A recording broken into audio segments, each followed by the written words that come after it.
Thank you very much, Kirsten. Thank you, Samuel, and the TCO team for the invitation to come here today, because this book project has, in a sense, been 2 years in the making, and it's always quite satisfying, in a sense, that actually it was relevant and that it wasn't just something that we sort of drew up with as an academic idea, but actually there might be something that could be of interest for you more broadly. Now, what I want to talk to you about today is 2 things. First of all, this general idea of the book series, this idea that Samuel has already hinted at, that as EU lawyers, there's 1 or 2 assumptions that we've sort of happily been having for the last 40 years, but that might not actually hold true. And Viking and Laval are 2 very good cases from an EU law perspective to start challenging, to start thinking about these assumptions. And that's really what the EU law in the member states book series is trying to do. And so in the second part of my presentation, I'll then talk about how Viking and Laval in particular show this huge divergence of what actually happens across the different member states. And I'll try to spend some time taking you through the book and showing you what the sort of ideas, what the sort of arguments are that you might find in various bits of the book. So what's our starting assumption? Well, anybody, and I think most people in this room will have studied EU law at some point, I assume, there is this sort of unspoken assumption that we have these 3 magic ingredients in EU law. We have the direct effect of EU law, this idea that whatever laws the EU makes will somehow be directly applicable in the member state courts. Few exceptions with directives, but generally speaking, any member state court will be a court that's able, and in fact under duty, to apply EU law. And then there's this fact that EU law is not just directly effective, but also supreme.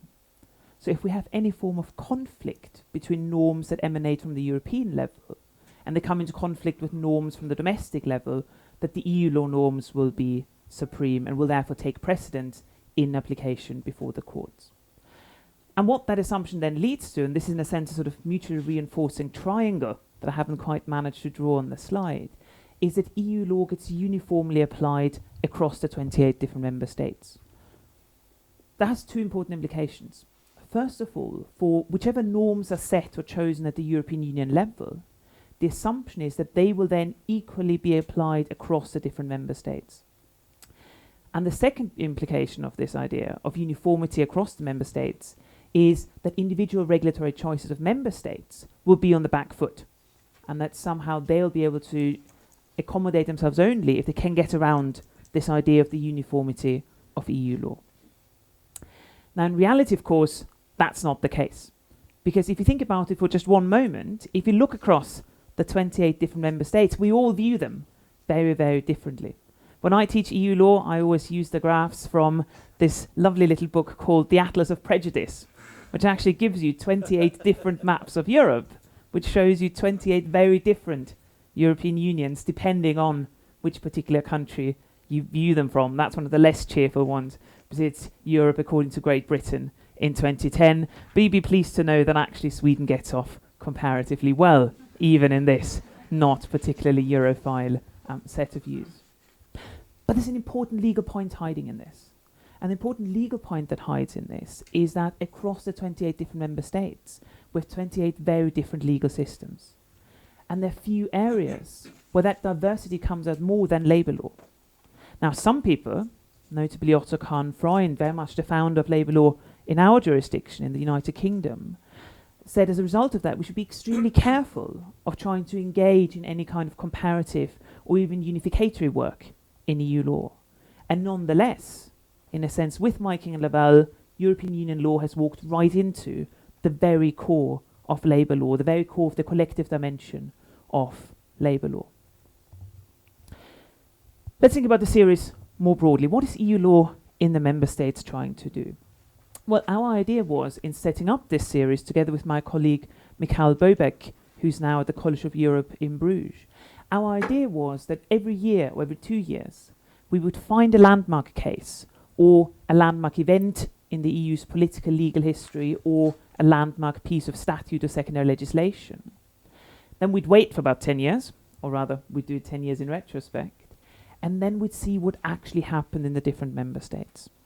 And this is sort of with the head of the EU lawyer on, is that the assumption would be that, well, a case is handed down, legislation is passed, and 2-3 years later, whenever the implementation period is up, that actually whatever the norms decided at EU level are will apply equally across the European Union, across all 28 member states and their legal systems.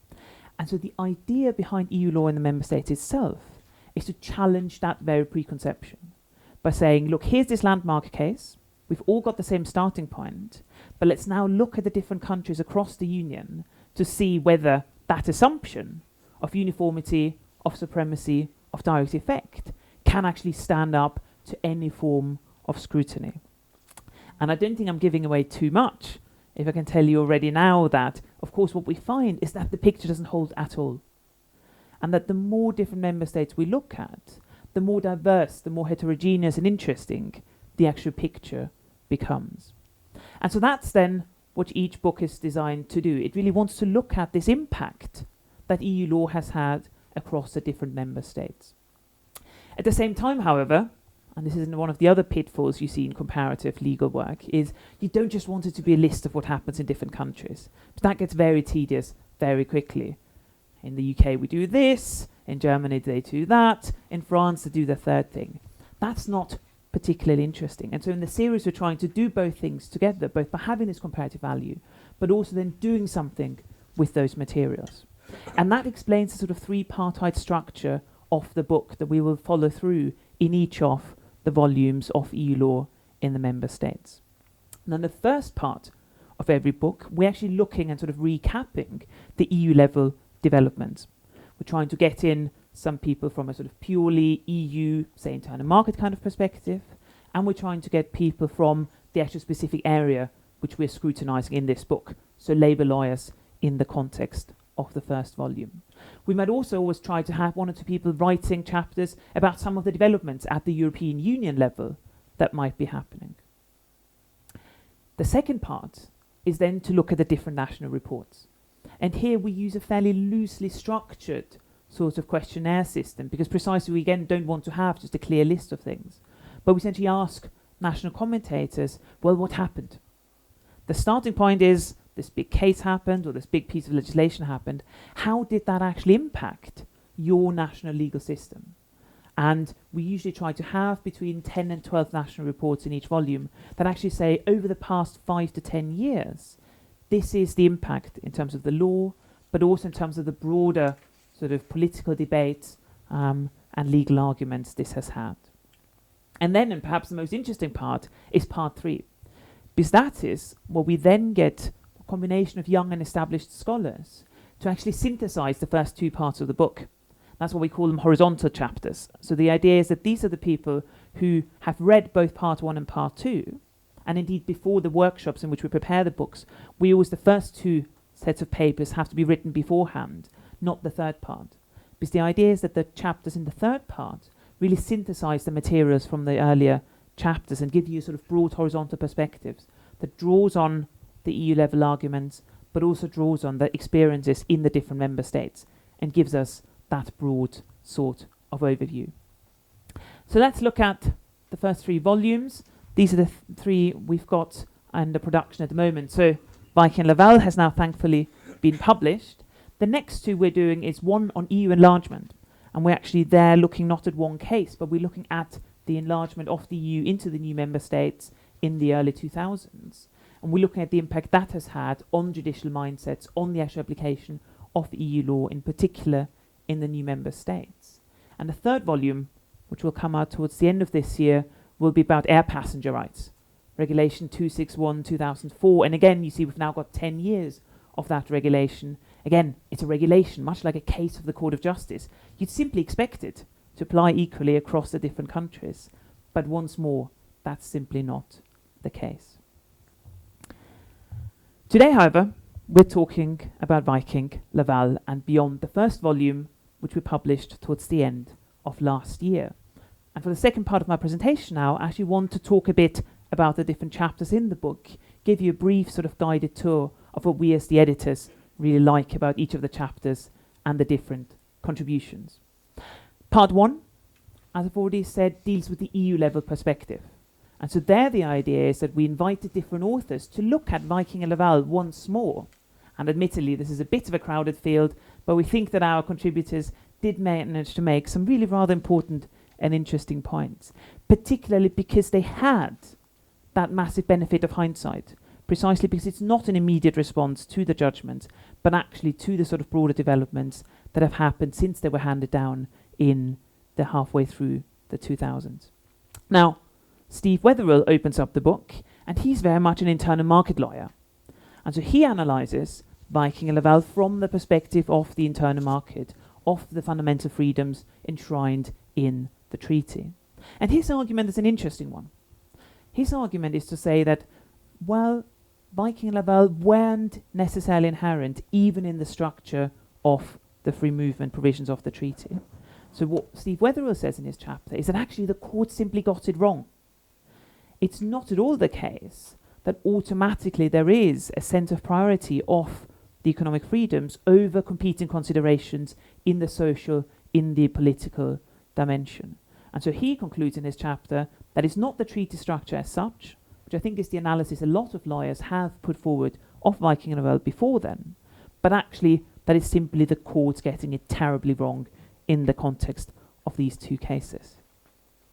Now, our colleague Alan Bogg very strongly and convincingly goes against that argument, but I'm not going to say much about his chapter because very fortunately Alan has actually been able to join us today, so he will explain to you why Steve was wrong and how this doesn't make sense in the context of international labour norms later on this morning. And you can see what we're trying to do here. We're trying to look at the cases from these very competing positions and actually get scholars to engage with each other on these various dimensions. The next two chapters in part one deal with some of the potential developments. Now, our colleague Vilja Velivit from Oxford is writing about the impact of the ECHR accession, though unfortunately after what happened just before Christmas, that chapter is now in slightly a pickle because, as again most of you in this room will know, the Court of Justice actually handed down an opinion saying, well, we don't like this accession treaty at all because we are the autonomous guardians of EU law and no way we're going to let the Strasbourg Court tell us how to think about freedom of association, freedom of expression, or any other of these rights in the European Convention.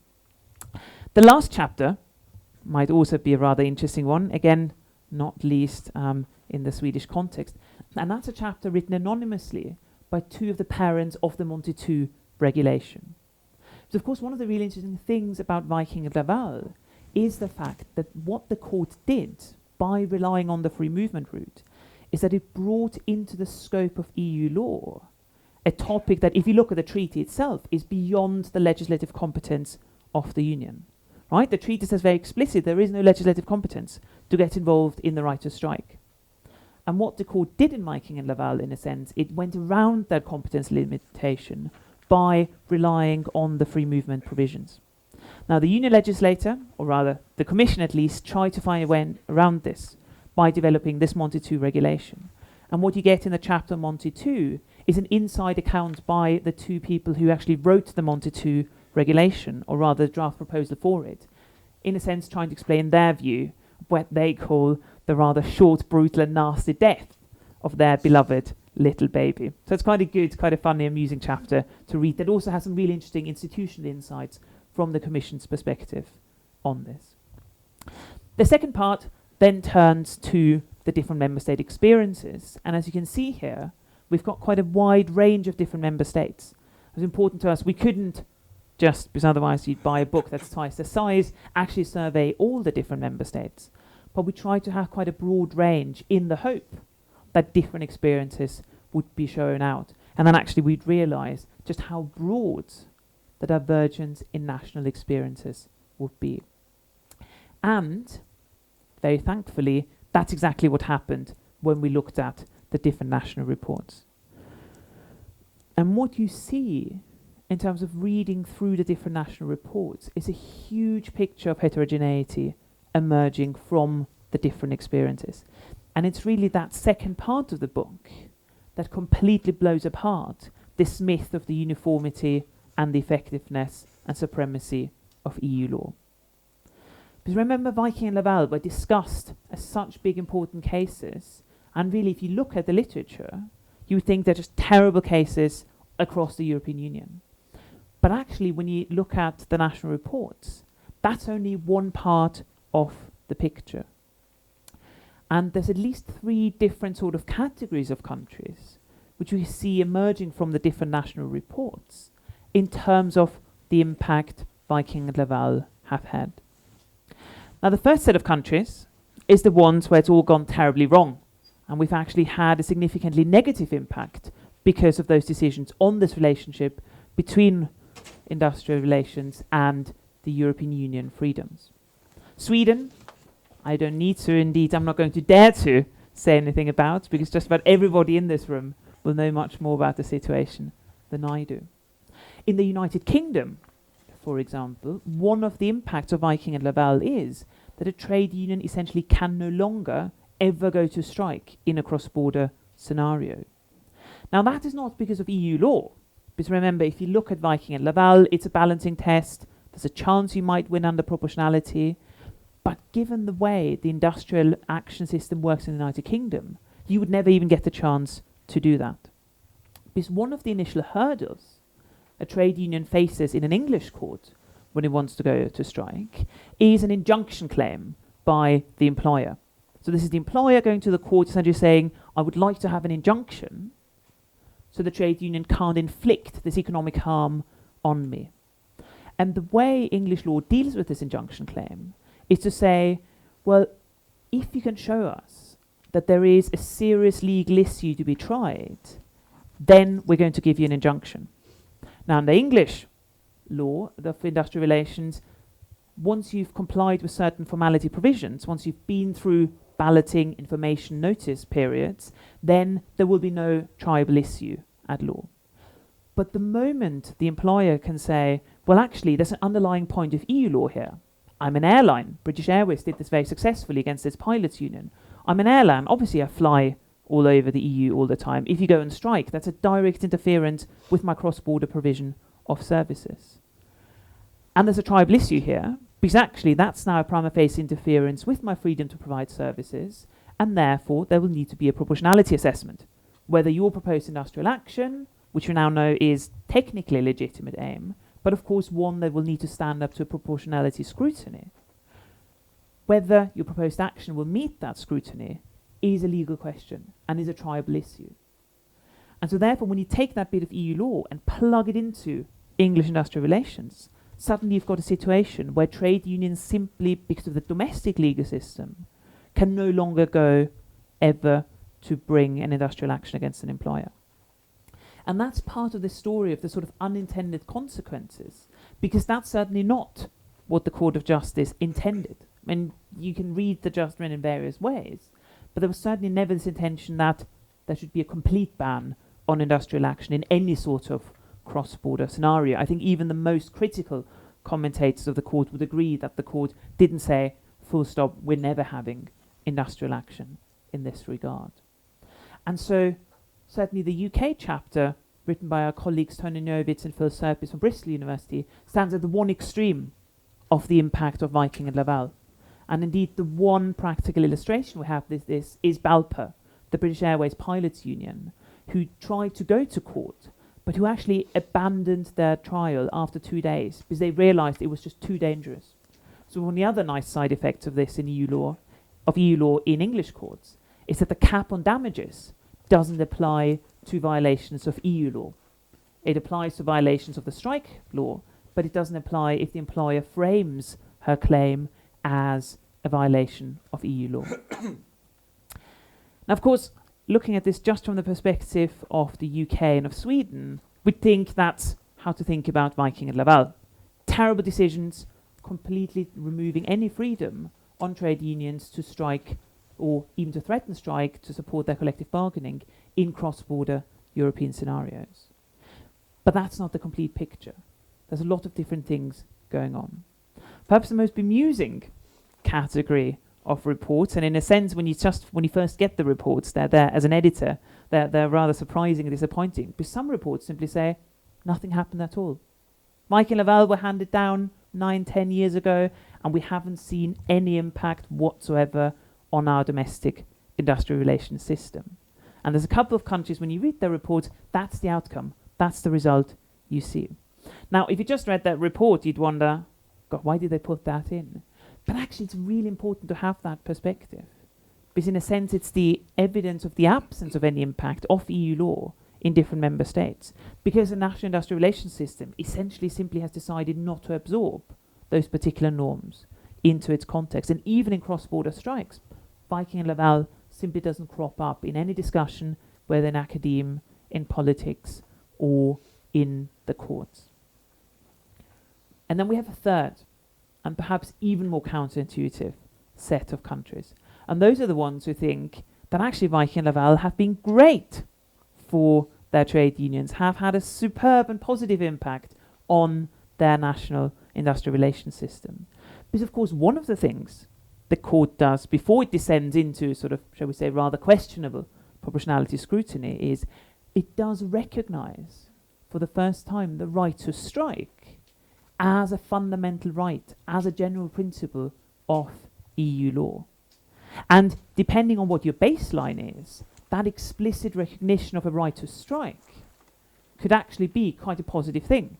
And even if it's qualified later on, even if it's qualified quite significantly, the very fact that you can point to the Court of Justice of the European Union and say, well, they have recognized explicitly this fundamental right for us to go on strike, however only subject to proportionality, etc. But they've recognized this right, can be very important for trade unions in some of the newest member states.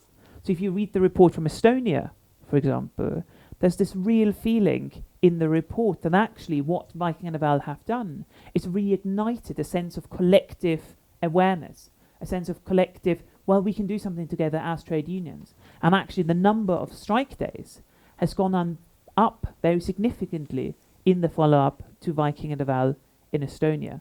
The complete opposite, in a sense, of the picture in the United Kingdom, where at least in the cross-border context, the number of strike days has gone to 0.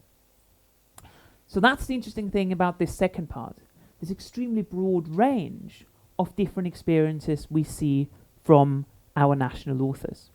And part 3 then tries to make sense of this entire story. And again, the 4 chapters bring together a collection of different voices from both EU law and from labour law experts. Again, the first of these chapters about the European Posted Workers Directive is something, fortunately, I don't need to tell you anything about, because Nicola and Samuel are actually here this morning to tell us about their work, that chapter, in some more detail. The next chapter, by Robert Rebhan from Vienna, is particularly interesting for European labour lawyers. Because to one extent, he says, well, yes, obviously, what did you expect with your part 2? It's one of the oldest truisms of industrial relations, comparative law, that there's a huge divergence, that there's a huge difference in national legal systems. But that also obviously is an important challenge for us thinking about how to make any kind of labour law, any kind of labour market policy at the European level. Precisely because any of the policy choices we make at that level will then be supercharged with this normativity of the supremacy and of the direct effect of EU law. And so his chapter puts down this quite sort of powerful challenge to any kind of EU-level policy making. Our colleague Dorota Leciewicz then tries to grasp the nestle and says, well, actually, what is this conflict? We always read about this potential conflict between the economic, between the social in EU law. And Dorota says, well, actually, that's a complete misunderstanding. And in a view, again, that's very much not from the labour law perspective, she says, well, actually, free movement itself is a social thing. The very fact that you can freely move about, that you can seek employment anywhere, that you can work even if you want to offer your services cheaper, well, we should see that as a social dimension of EU law. And we shouldn't let industrial action, collective bargaining stand in the way of some people essentially exerting their freedoms, their social rights through this right to move around. So again, a very different perspective from what you'd expect a traditional labour lawyer to analyse. And then finally, we conclude with a chapter by Michael Bobeck, who very much writes from the EU law perspective. And what he says in his chapter is essentially, well, the key thing is here how little happens, how few cases we've actually seen in terms of following up Viking and Laval before the Court of Justice. And he runs this really amazing numbers game where he sort of looks at judicial statistics from across the EU and says, well, here's a number of cases that are heard across the EU every year.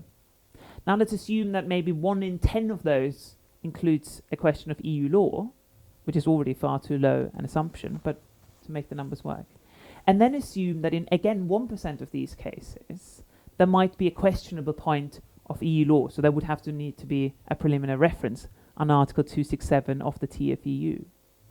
And then he calculates, well, we should be seeing thousands of these references, including hundreds in EU labour law, before the Court of Justice every year, when in reality, we see a number in the small hundreds.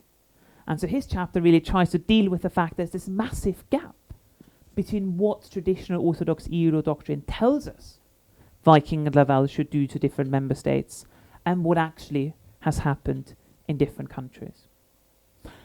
So that's the book. And if anybody has got any questions about these, I'd very happily take them. Just to conclude, let's briefly think about what some of the implications of this different view of EU law in the member states might be for thinking about the relationship between EU law and domestic law. The first one is the question of what this means for policymaking, of what this very heterogeneous picture and the fact that actually with the traditional tools of direct effect of supremacy, we haven't managed to achieve the harmonization we would traditionally think of as the key tool of EU law, actually means in terms of designing and developing policy at the European level.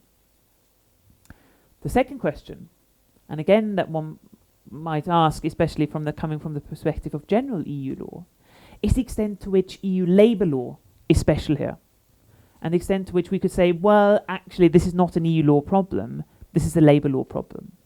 Now, thankfully, we've already got most of the chapters together for the second and third volume, and I can assure you that the answer to the question is no, it's not a labour law problem.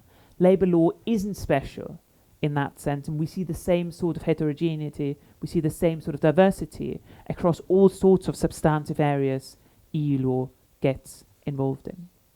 And then the third question, I think that's in particular something the panel will address later this morning, is how do the cases we talk about in Vikinglaval sit with some of those very recent cases, again dealing with this question of labour rights on the one hand and various aspects of free movement or EU law more broadly, in the case of FNV Kunsten more generally. And again, are these cases that are very specific to their facts and their national industrial relations systems, or can we learn something broader from the perspective of EU law? So that's it from me this morning. Thank you very much again, Samuel, for giving us the chance to come here and discuss the book. We've got a few minutes if anybody would like to ask any questions about the book or the series more broadly now. Thank you, Nicola. If anyone wants to put a question or comment, Samuel will run there with a mic. So please. Nobody? I can't believe that.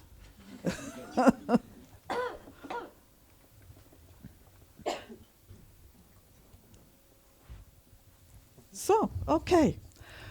Then I will have to thank you and conclude that we're a bit ahead, or we're good in good time, so we'll have more time for the other speakers. Thank you very much.